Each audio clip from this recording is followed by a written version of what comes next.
You are watching NCC News. Before your week gets started, if you would like to see more of your community on our news broadcast, email us with your city, state and county. We can let you know what's going on in your area. This news broadcast is based out of Texas and produced by BT Collins, our multimedia photojournalist. Tonight, a trucker is recovering after another semi sent him flying off the highway in Hillsboro. Fire crews shared these photos today showing the semi in a creek 100 feet below a bridge on I-35 East. This is just north of the split in Hillsboro. DPS tells us just before 9 last night, one semi crashed into another, sending it off the road and rolling down into the ravine. The Hillsboro fire chief tells 6 News his crew climbed down to the driver and then hooked him up to a rope attached to the end of a fire truck ladder that was extended off the bridge. The firefighters hoisted him up and then he was airlifted from the highway to the hospital. DPS tells us he is now recovering from non-life-threatening injuries and the other driver didn't get hurt. DPS is investigating tonight. In the U.S., the floods and the fires. First, the life-threatening flooding from Texas to Florida tonight. The flash flooding in the Dallas area. More than 1,000 flights canceled tonight. Dallas hit particularly hard. Tonight, flood watches posted all along the Gulf Coast right there. The remnants of Tropical Storm Arthur unleashing nearly 2 feet of rain in 24 hours. Fierce lightning in the Dallas area and water rescues across the South tonight, with more rain now coming.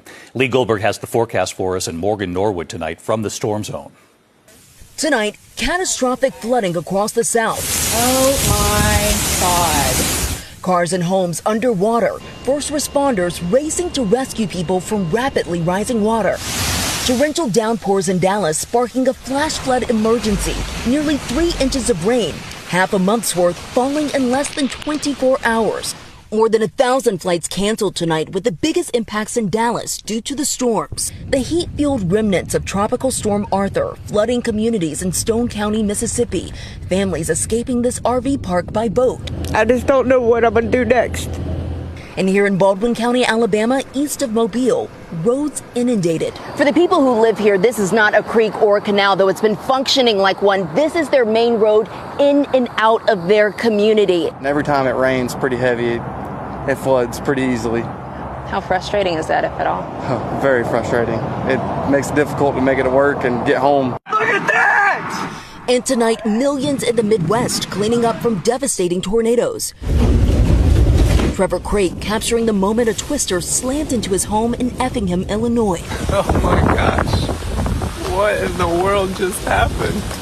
The whole house that I'm living in just got torn to pieces.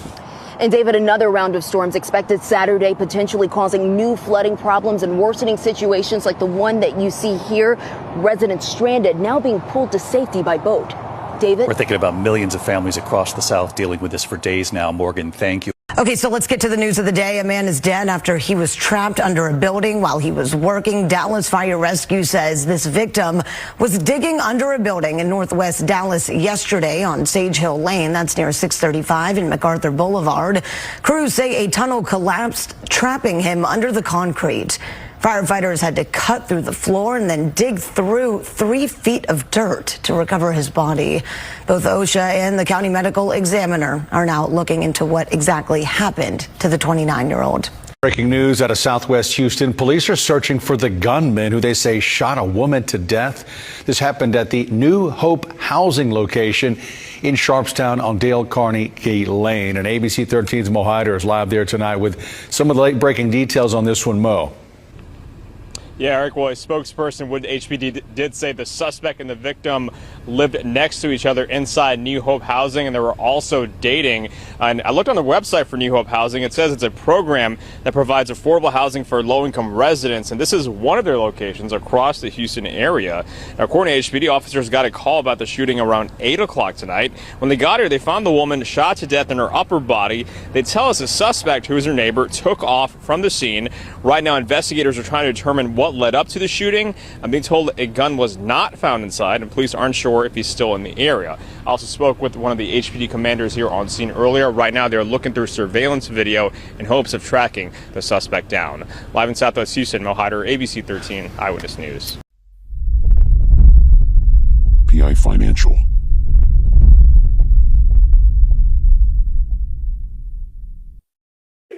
Black Lives Matter!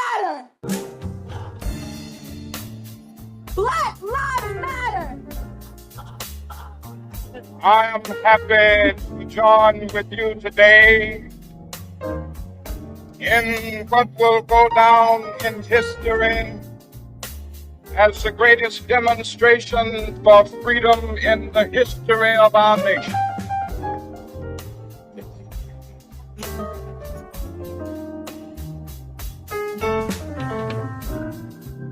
Five score years ago, a great American in whose symbolic shadow we stand today signed the Emancipation Proclamation.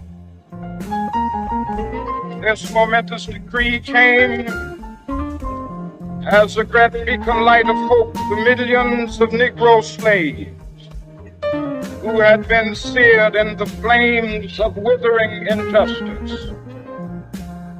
It came as a joyous daybreak to end the long night of their captivity.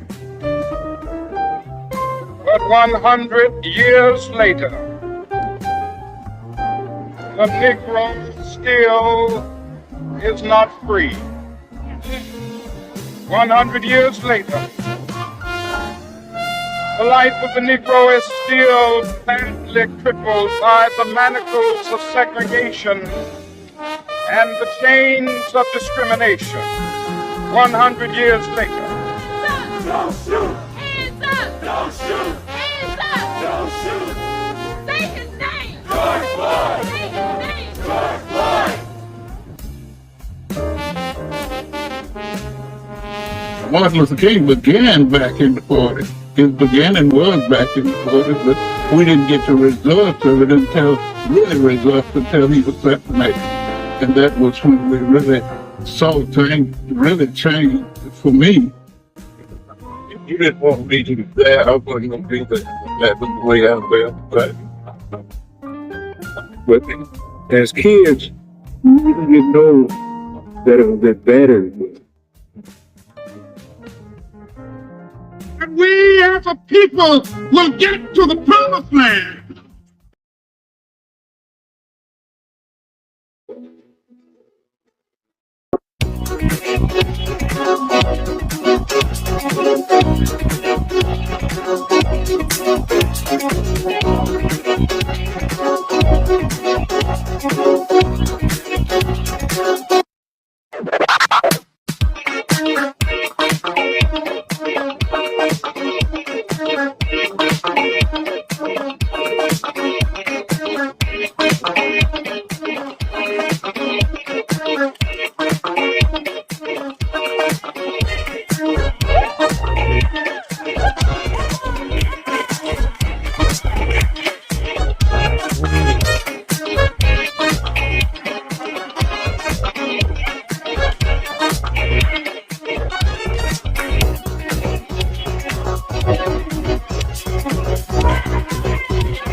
Focus. The determination. It was the limit, girl. The very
D.T. Collins interviewed his grandfather, Reverend John Lewis of Waco, Texas, about his thoughts on Martin Luther King Jr.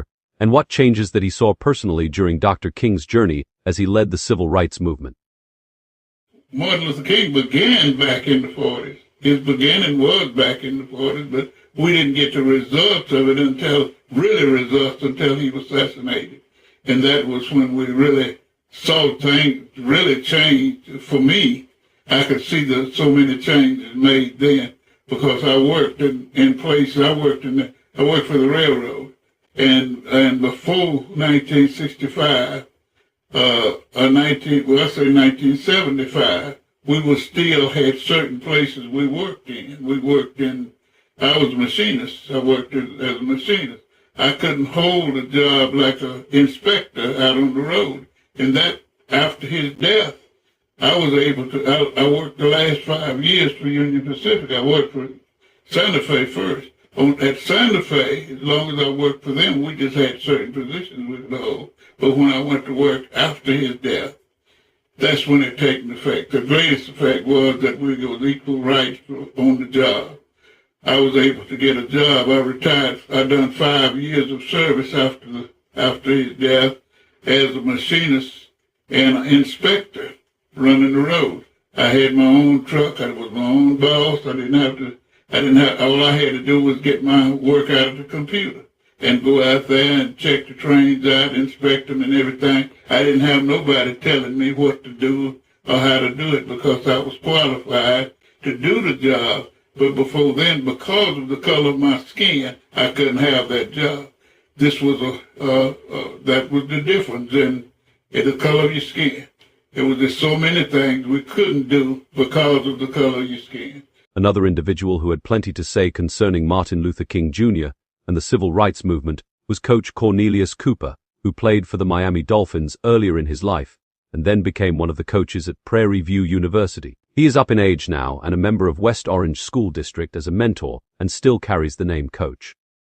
When we go back to the days of the 60s and 70s when Martin Luther King was having the black movement during that time, we did a lot of things. At that time, I was in high school, and I remember we lived in a community, or was in a community that was segregated. They called it cross the tracks. You know, if you cross the tracks, you basically did what you wanted to do, and you didn't come across the track to mess with anybody. But as kids, we really didn't know that it was as bad as it was. And then when we started with the NAACP and Martin Luther King, all of the information that we got at that time came from churches. The ministers organized those things. And I look at it today and look like it's a political thing. Ministers don't want to get involved. But that's how we got the word. And that's how we got people out. The ministers met at that time in the 60s when I was in high school. My mother used to tell me about they having a ministers meeting tonight. And they could fry up some chicken and they make salads, potato salad, pies and all that stuff. And they take it up to church where the ministers met. And what they met on was who was going to this and who was going to that. We had people, ministers going to city council meeting, the school board meeting, whatever meeting they had, they went. And they got together on Wednesdays and they talked about the sessions that they had, to where we needed to go and where the problems were, because they knew where they were going to those meetings. So they got together and they hashed it out. And then when they came to church Sunday, they said, okay, today we're having a movement. We're trying to integrate the theater downtown. And we're going to need about 1,000 people. This church was asked to lend a hand, and Reverend Johnson's church asked to lend a hand, and Reverend Seal's church, and we think we can get 1,000 out of them 3 churches. He said, we're going to hold other churches in reserve. We just said these 3, okay? We want us to be the leaders. So Reverend Steele right now has a statue in Tallahassee, Florida, where I was raised, in front of the Capitol. A little man. He wasn't that big. A little bit skinny man, but he had a voice, and he could move you. He met Martin Luther King, worked Martin Luther King a couple of times. and he got to know him. So, but everything we did was through the church, and that's what we knew where to go, when to be there, and all this kind of stuff. So, we met downtown to Leon Theater in Tallahassee, where you could go to as a black, but you had to sit in the balcony. You couldn't sit down on the main floor. They put you out and they beat you up and all this kind of stuff we did. And we went there, and the police knew that we were coming for some reason. You know, things leaked out. But they had barricades up, trying to keep us from going to the theater and stuff like that. Well, we went anyway, you know, and they had dogs. They stick dogs on us. They put us in buses, took us to jail. You know, I mean, but during that time when you were young, you talking about when I was like, you know, 16, 17 years old. Hey, all those 16, 17, 18 years old and guys from Florida A&M University who's like in the 19, 20, you know, 20, it was fun. You know, I mean, sticking dogs on us, shooting us water, hey, we had fun. We didn't understand the seriousness of that time. And I remember when I got home, my mother talked to us about it and said, boys, this is for real. See what I'm saying? We're trying to get somewhere as a race, and those people trying to keep us from doing it. And these are the things we have to do, but you got to be careful. D.T. Collins and his sister, Linda Walker, along with a few other family members, left the Collins reunion to do a little sightseeing. They figured that since the reunion was held in Memphis that particular year, they would go to honor the legacy of Martin Luther King Jr. They decided to visit the place where he was assassinated, which was the Lorraine Motel. They headed across town once they arrived on site. There was a sign that said Lorraine Motel. They parked and headed to what used to be a motel, but now a museum. They were now among the thousands of tourists that were curious to experience what they've heard for years. But there was one person that frowned upon what was now in her mind a money-making attraction, that didn't use the funds to rebuild or build up the community around the motel where she had once lived until she was kicked out along with many others. But she now stands on the corner outside of the motel speaking her truth. My name is Jacqueline Smith. I'm the last tenant of the Lorraine Hotel. I've been there 36 years and a half. Visit my website, Memphis, Tennessee. Fulfill the dream.net. I think we owe it to Dr. King to carry on his work to meet the needs of the people, but all we get is this fancy building. Jacqueline Smith was the last tenant of the Lorraine Motel in Memphis, Tennessee. She has devoted most of her life to upholding the principles of Dr. Martin Luther King. Born and raised in Memphis, Jacqueline Smith's aim is to relocate the National Civil Rights Museum and establish the Lorraine as a living testimony to Dr. King's dream. Shelter for the homeless, assistance for the needy, care for the elderly and infirm, end gentrification, help for the unemployed, support for drug, alcohol addicts, and help with the affordable housing in Dr. Martin Luther King Theological College. As the years passed, Jacqueline's personal ambitions changed. Her social awareness was heightened to the changing face of the world and on her own doorstep in particular, as to how Dr. King's message had become diluted. Jacqueline offered her services to the Lorraine Motel, helping to keep the dream alive by explaining the teachings of Dr. King and encouraging visitors to study the works of Dr. King. The Negro lives on a lonely island of poverty, in the midst of a vast ocean of material prosperity. 100 years later, the Negro is still languished in the corners of American society and finds himself in exile in his own land. So we've come here today to dramatize a shameful condition. In a sense, we've come to our nation's capital to cash a check. When the architects of our republic wrote the magnificent words of the Constitution and the Declaration of Independence, they were signing a promissory note to which every American was to fall heir. This note was a promise that all men, yes, black men as well as white men, would be guaranteed the unalienable rights of life, liberty, and the pursuit of happiness. It is obvious today that America has defaulted on this promissory note insofar as her citizens of color are concerned.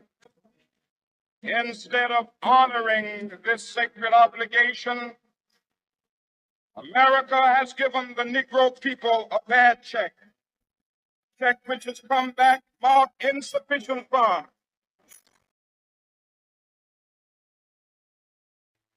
We have also come to this hallowed spot to remind America of the fierce urgency of now.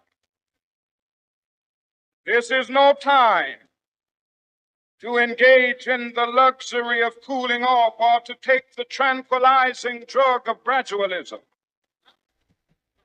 Now is the time to make real the promises of democracy. Now is the time to rise from the dark and desolate valley of segregation to the sunlit path of racial justice. Now is the time to lift our nation from the quicksands of racial injustice to the solid rock of brotherhood. Now is the time. Make justice a reality for all of God's children. It would be fatal for the nation to overlook the urgency of the moment. This sweltering summit of the Negro's legitimate discontent will not pass until that is an invigorating autumn of freedom and equality. 1963 is not an end, but a beginning.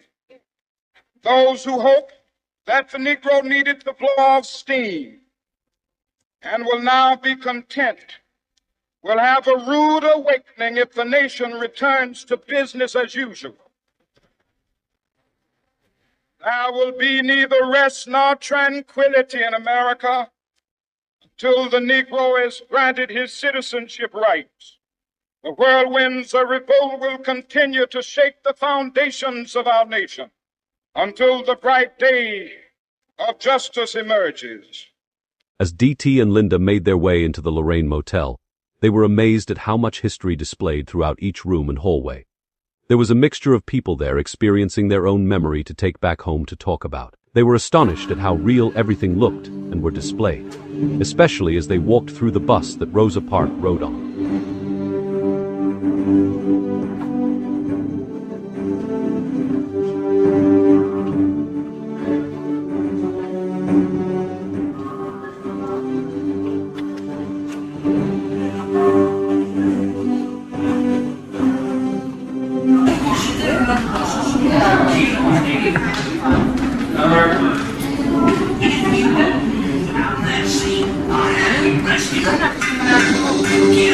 What that? 1955. If you had done about this one, you would be arrested.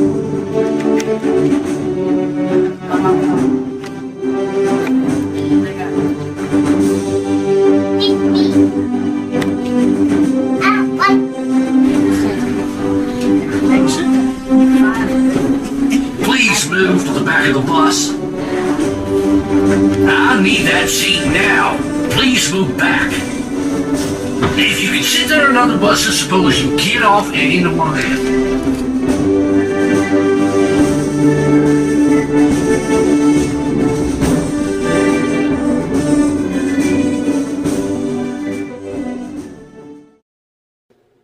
There was a drive-in movie theater there that sometimes blacks do it, sometimes they couldn't.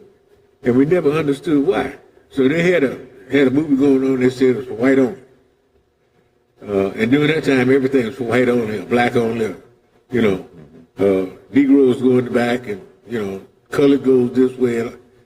Water fountains in the courthouse, colored, white, and you dared not, I don't care if that you were thirsty and that water fountain said color didn't work, you better not go to the you get knocked upside your head. This has been a special presentation by Demetrius Collins. Due to today being Juneteenth, he felt led to go ahead and present a sneak preview of his documentary honoring Black history called The Lorraine Motel, MLK Through Our Eyes.